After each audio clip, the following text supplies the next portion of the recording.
Hey guys, welcome to our learning academy. और इस video में हम CHSL 2019 की फ़ाइनल कट ऑफ के बारे में बात करने वाले हैं।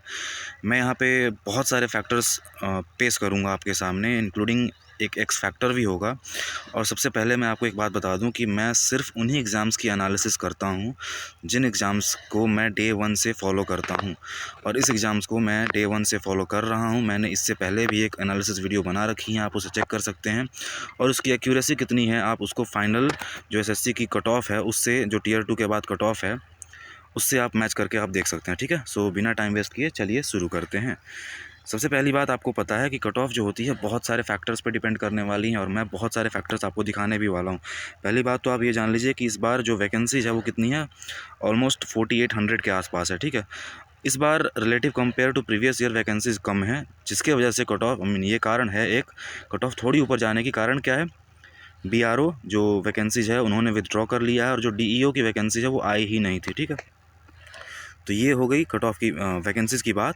इसके अलावा अगर मैं बात करूं तो जब ये एग्ज़ाम हुआ था, ये जो एग्ज़ाम आप देखेंगे ना, तो ये बहुत बहुत लंबे टाइम पहले इसके टीयर 1 हो गया था।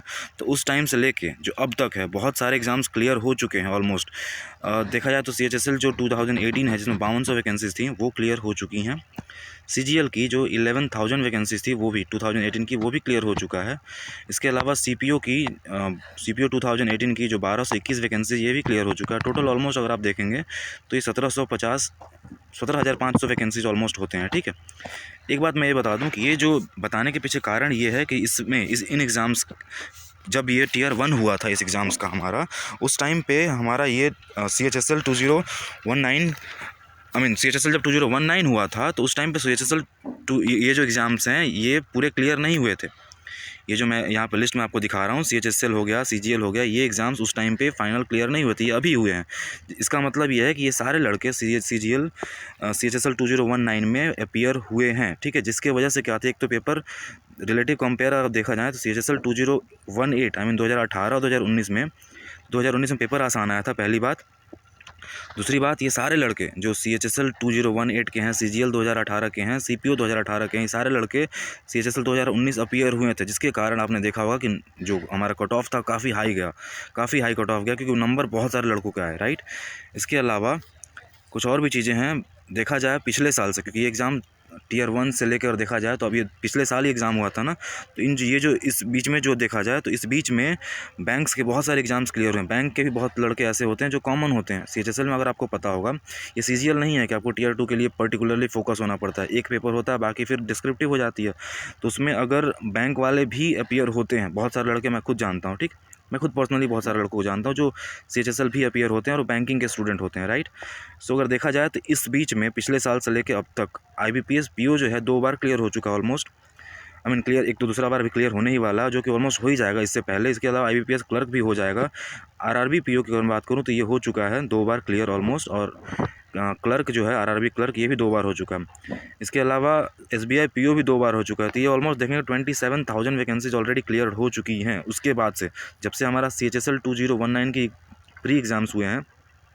अगर आप अंदाज़ा लगाएंगे तो पिछले साल 2020 के मार्च से ही 2019 CHSL स्टार्ट हो गया था। CHSL 2019 मार्च 2020 में ही स्टार्ट हो गया था। तो उसके बाद से लेके अब तक दिसंबर, अगर मैं 2021 की बात करूं तो ये सारे एग्ज़ाम्स 2 बार क्लियर हो चुके हैं, जो कि अप्रॉक्सीमेटली 27,000 वैकेंसीज होते हैं। राइट, इसके अलावा जो सबसे इम्पोर्टेंट, जो मैंने एक्स फैक्टर मेंशन किया था स्टार्टिंग में, वो क्या है कि अभी और भी एग्ज़ाम्स है, लाइक 2019 CPO, ये भी क्लियर हो जाएगा, क्योंकि ये डेफिनेटली थोड़ी ऊपर वैकेंसी है। तो लड़के जिनकी होती है ना जॉइनिंग, अगर इनमें होगी तो डेफिनेटली ये उधर ज्वाइन होंगे।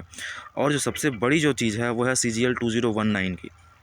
अगर CGL 2019 ही देखा जाए तो मैंने यहाँ पर रेड स्टार लगा रखा है, और वो भी 4 स्टार है।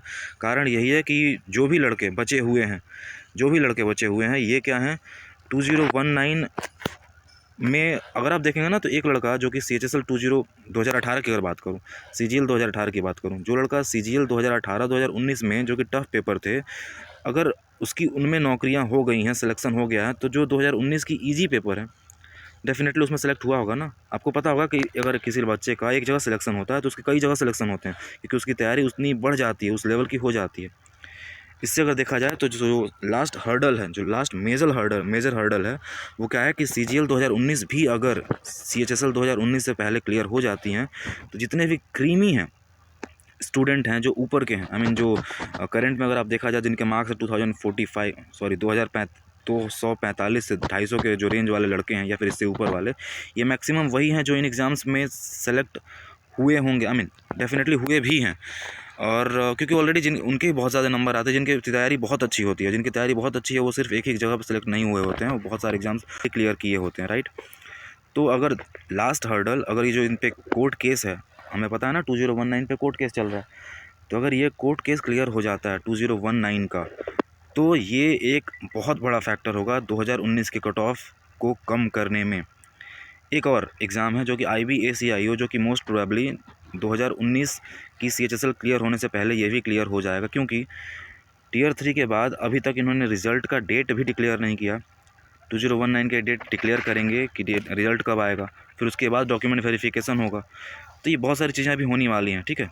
तो देखा जाए इस तरीके से 25,000 वैकेंसीज़, आई मीन थोड़ा और देखा जाए ना, तो अगर आपको पता होगा कि जो CHSL 2018 है, 2019 है, इसको 28,000 लोगों ने पास किया था, जो टियर 2 था, राइट। इसके अलावा अगर हमने एक RTI देखा जो कि स्टूडेंट के द्वारा फाइल किया गया था, उसमें ये पता चला कि सिर्फ 19,000 लड़के टियर 3 अपीयर हुए थे। जो टाइपिंग हुआ था सितंबर में, वो सिर्फ 19,000 लड़के ही अपीयर हुए थे, राइट। तो अगर हम कंपेयर करें 2018 से, तो 2018 की जो टाइपिंग थी, उस टाइपिंग में ऑलमोस्ट 13,000 लड़के फेल हुए थे, क्योंकि उस टाइम पे 35,000 लड़के बुलाए गए थे, जिसमें 13,000 लड़के फेल हो गए थे। उस हिसाब से अगर देखा जाए तो इस बार क्योंकि टियर 2 के बाद टाइपिंग में ऑलमोस्ट 1 साल मिल गया था, तो मैं ये मान के चलता हूँ कि बहुत ज़्यादा आई मीन लड़के उस हिसाब से तो फेल नहीं होंगे जितने 2018 में हुए थे, लेकिन फिर भी अगर उसके आधे भी लड़के फेल होते हैं तो देखा जाए तो 19,000 लड़कों में से अगर 6,000 लड़के फेल होते हैं तो ऑलमोस्ट 13,000 लड़के अभी भी बचे हुए हैं। वैकेंसीज़ कितनी थी जो मैंने आपको बताया था, ऑलमोस्ट 5,000 के आसपास, 48 हैं टू बी प्रिसाइज, और अभी 13,000 लड़के बचे हुए हैं। इसके हिसाब से अगर आप देखेंगे तो 2.5 की एक रेशियो बचती है, 2.5 की, आई मीन एक वैकेंसीज पे 2.5 गुना लड़के अप्रॉक्सीमेट अभी भी बचते हैं, राइट। अब अगर देखा जाए तो जो 2019 की जो SSC ने जो होता है ना ऑफिशियली डिक्लेयर किया है कट ऑफ, वो आप यहाँ पे देख सकते हैं 222 है UR का, OBC का 215 है और EWS का 206 है। इसके अलावा SC और ST का 197 और 190 है, राइट। सो इन सारे फैक्टर्स जो मैंने आपको ऊपर बताए हैं, उसके बाद जो मेरे अकॉर्डिंग आई मीन मेरा एनालिसिस देख सकते हो, मैंने IB एनालिसिस किया था, आप वहाँ पे नीचे कमेंट पढ़ सकते हो, SSC CHSL का भी आप देख सकते हो। मेरी एनालिसिस जो होती है वो सबसे ज़्यादा डिटेल्ड होती है, सबसे ज़्यादा बेटर होती है, आई मीन क्योंकि मैं एग्ज़ाम्स के को डे 1 से फॉलो करता हूँ, इसलिए मुझे होता है ना, मेरी जो एनालिसिस है वो डिफरेंट होती है, जो बहुत ज़्यादा एक्यूरेट होती है। उस हिसाब से जो मुझे लगता है कि जैसे ही ऊपर के जो ये बहुत सारी वैकेंसीज़ की फ़ाइनल कट ऑफ क्लियर हो जाएगी, CGL 2019 की कट ऑफ क्लियर हो जाएगी, आई मीन CGL 2019 अगर क्लियर हो जाता है, जो कि हम होप कर सकते हैं, अगर CHSL 2019 से पहले CGL 2019 की जो कोर्ट केस है अगर वो ख़त्म हो जाता है, तो मैं कंफर्म कह सकता हूँ कि जो इनकी टियर 2 के बाद कट ऑफ थी, उससे बहुत ज़्यादा कट ऑफ में अंतर नहीं आएगी, क्योंकि ऊपर के जो लेयर है ना, ऊपर के जो क्रीमी स्टूडेंट है, वो सारे दूसरे एग्ज़ाम्स में सेलेक्ट हो जाएंगे। अब जब आप मुझे ये बताओ, अगर कोई लड़का 2,240, 245, 250 वाला अगर दूसरे एग्ज़ाम्स में सेलेक्ट ऑलरेडी हो चुका है, तो फिर वो इसमें ज्वाइन क्यों करेगा? कट ऑफ तो डेफिनेटली गिरने ही वाली है ना। उस केस में अगर ये सारी जो मैंने पॉसिबिलिटी बताई हैं कि CGL स्पेशली लास्ट हर्डल अगर पाल हो जाता है, CGL 2019 अगर क्लियर हो जाती है, तो जो UR की कट ऑफ होगी वो जो टियर 2 के बाद है उसके अराउंड ही रहेगी, इससे ज़्यादा जाने की कोई चांसेस नहीं है, क्योंकि जब 245 240 वाले लड़के जब चले जाएंगे तो बचेगा कौन? 222 230 220 मैक्सिमम लड़के यही बचने वाले हैं ना। तो जो UR की कट ऑफ होगी वो होगी 222 से 225 मैक्सिमम, बता रहा हूँ उस केस में। सिर्फ आपको करना क्या है कि आई मीन हमें होप करना है कि थोड़ा CGL, जब इतना दिन CHSL 2019 के रिजल्ट में लग ही गया है, तो थोड़ा और लग जाए, ये तब तक और टाइम ले लें जब तक कि 2019 का CGL क्लियर ना हो जाए। जैसे CGL 2019 क्लियर होगा उसके बाद आई मीन जब 2 साल से ऊपर लग चुका है टाइम, तो 2-4 महीने और लग जाए, बट CGL 2019 के बाद ही अगर इसकी डिक्लेयर होता है ना, डॉक्यूमेंट वेरिफिकेशन हो, उस केस में UR की जो आप देख सकते हो यहाँ पे कट ऑफ, फिर OBC का 215 से 217, EWS का 210 से 215 मैक्सिमम होगी, और SC का 205 से 210। मुझे पता है बहुत सारे लोग एग्री नहीं होंगे, बट ये सारी जो मैंने बताया है, अगर ये एक्स फैक्टर क्लियर हो जाता है तो ये कट ऑफ बिल्कुल पॉसिबल है, और उन बच्चों को भी मौका मिलेगा जिनके मार्क्स कम हैं, जिनके मार्क्स 210 220 के रेंज में भी हैं, उनकी भी सिलेक्शंस हो जाएंगी, राइट। सो आई होप कि मैंने बहुत सारी चीज़ें डिस्कस कर दी हैं। Thank you, have a nice day, God bless you all.